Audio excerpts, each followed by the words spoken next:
देखिए दोस्तों, मरने के बाद रूहें कहाँ जाती है, पूरी कहानी।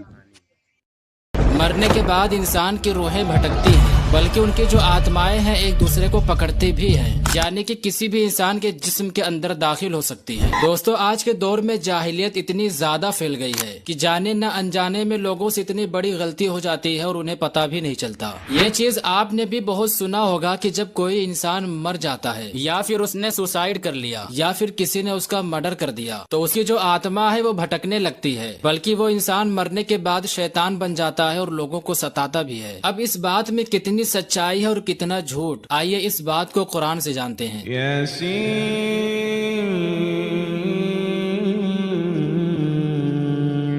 कुरान पाक के 30वें पारे का एक सूर्य है जिसका नाम है सूर्य मुत्तफिफीन, और उसकी ये 2 आयत है, कल्ला इन्ना किताबल फुज्जारी लफी सिज्जीन, कल्ला इन्ना किताबल अबरार लफी इल्लीयीन, यानी कि जो काफिरों की रूहें हैं उनकी रूहें सिज्जीन में। सिज्जीन 7 जमीन के नीचे एक बहुत ही डरावनी वादी है जहाँ पर शैतानों का लश्कर रहता है। वहाँ पर काफिरों की रूहें कैद कर दी जाती हैं और उनकी निगरानी के लिए 2वां फरिश्ता मुकर्रर है, यानी कि वो रूहें कहीं भाग नहीं सकती और ना ही आजाद हो सकती हैं। और मोमिनों की रूहें 7 आसमान के ऊपर इल्लीयीन एक जगह है, वहाँ पर उन्हें आजाद छोड़ दिया जाता है और उनकी हिफाजत के लिए रिमियाल फरिश्ता मुकर्रर है। वो आजाद रहती हैं, अगर चाहे तो जन्नत की सैर भी कर सकती हैं। इसके अलावा आबे जमजम के पास और खाने काबा के पास भी रूहें रहती हैं, लेकिन वो किसी इंसान के जिस्म के अंदर दाखिल नहीं हो सकती। अब बात आती है कि जो इंसान के ऊपर सवार होता है वो कौन रहता है। तो दोस्तों, वो कोई आत्मा नहीं बल्कि इब्लीस रहता है। वो शैतान की वसवसे हैं जो इंसान से बुलवाता है। जिस तरह दुनिया में आना हमारा एक मकसद है, उसी तरह शैतानों का भी एक मकसद है और उनका मकसद है लोगों को भटकाना।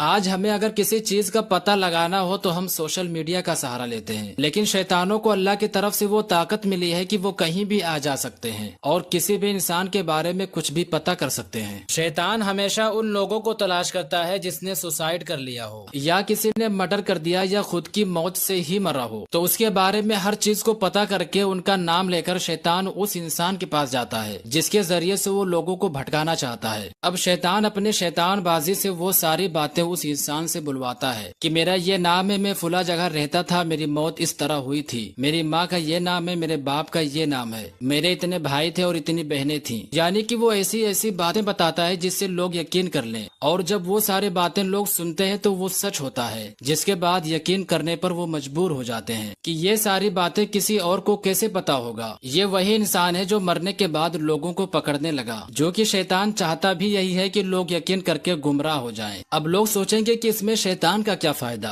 और शैतान कहाँ कहाँ घूमता है जो हर चीज